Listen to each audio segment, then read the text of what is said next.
কখনো কি ভেবেছেন একটিমাত্র শব্দ, স্পর্শ বা নির্দিষ্ট একটি চোখের দৃষ্টি কারো মস্তিষ্কের ভেতর অনুভূতি, ভয়, ইচ্ছা বা ভালোবাসা চালু করতে পারে?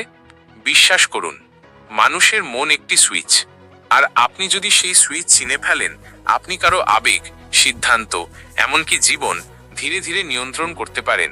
এটাই হলো কনভার্ট হিপনোসিস, যেখানে মানুষের আচরণকে আপনি নিজের নিয়মে পুনর্লিখন করেন।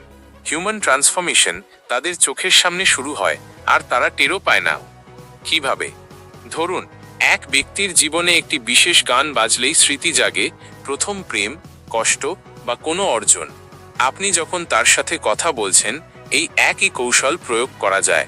এই প্রক্রিয়াকে বলে এনএলপি অ্যাঙ্করিং, যেখানে আপনি একটি অনুভূতি একটি নির্দিষ্ট সিগন্যালের সাথে বেঁধে দেন। যেমন, আপনি যদি তাকে আত্মবিশ্বাসী করতে চান, আপনি কথা বলার সময় ইচ্ছে করে তার কাঁধে হালকা আলতো ট্যাপ করেন এবং ঠিক সেই মুহূর্তে বলেন, তুমি পারবে, তুমি শক্তিশালী। কয়েকবার পুনরাবৃত্তি হলে পরবর্তী সময়ে শুধু ট্যাপ করলেই তার মস্তিষ্ক সেই অনুভূতি স্বয়ংক্রিয়ভাবে ফিরিয়ে আনবে। কনভার্ট হিপনোসিস মানে মনের অবচেতনে ঢুকতে অনুমতি না নিয়েই চিন্তার গতিপথ পরিবর্তন। আপনি মানুষের চোখে তাকিয়ে নরম, ধীর রিদমে কথা বলবেন।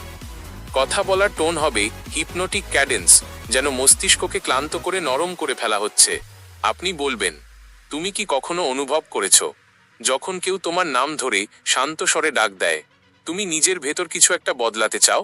এই প্রশ্নগুলো মানুষের চিন্তার নিরাপত্তা দেয়াল ভেঙে দেয়। এখন গভীরে যান। হিউম্যান ট্রান্সফরমেশন শুরু হয় যখন আপনি তার ভয়, অভাব অথবা গোপন আকাঙ্ক্ষা খুঁজে পান। প্রথমে তাকে শুনতে দিন, তার কষ্ট বা গর্ব বলতে দিন। তারপর সেই একই অনুভূতি আপনি নিজের পক্ষে কাজে লাগাবেন। এনএলপি অ্যাঙ্করিং ব্যবহার করে সেই অনুভূতি লিঙ্ক করুন আপনার উপস্থিতির সাথে, যেন সে যখন আপনাকে দেখে তার ভেতর নিরাপত্তা, ভয় বা আকর্ষণ জেগে ওঠে, ঠিক যেটা আপনি চান। এই মুহূর্তে কনভার্ট হিপনোসিস কার্যকর, কারণ সে এখন ভাববে তার পরিবর্তনের কারণ আপনি। ব্যবহারিকভাবে আপনি যেভাবে অন্যকে নিয়ন্ত্রণ করবেন। ধাপ 1, তার আবেগ চিহ্নিত করুন, ভয়, ভালোবাসা, স্বীকৃতির ক্ষুধা। ধাপ 2, তার আবেগের সাথে একটি শব্দ, স্পর্শ বা দৃষ্টি লিঙ্ক করুন। ধাপ 3, বারবার পুনরাবৃত্তি করুন যতক্ষণ না তার মস্তিষ্ক স্বয়ংক্রিয় হয়ে যায়। ধাপ 4, পরে শুধু সেই সিগন্যাল দিলেই তার আচরণ আপনার হাতে। শেষ কথা, তুমি যদি মানুষের মন নিয়ন্ত্রণ করতে না জানো, তাহলে মনে রেখো, কেউ না কেউ তোমার মন নিয়ন্ত্রণ করছে।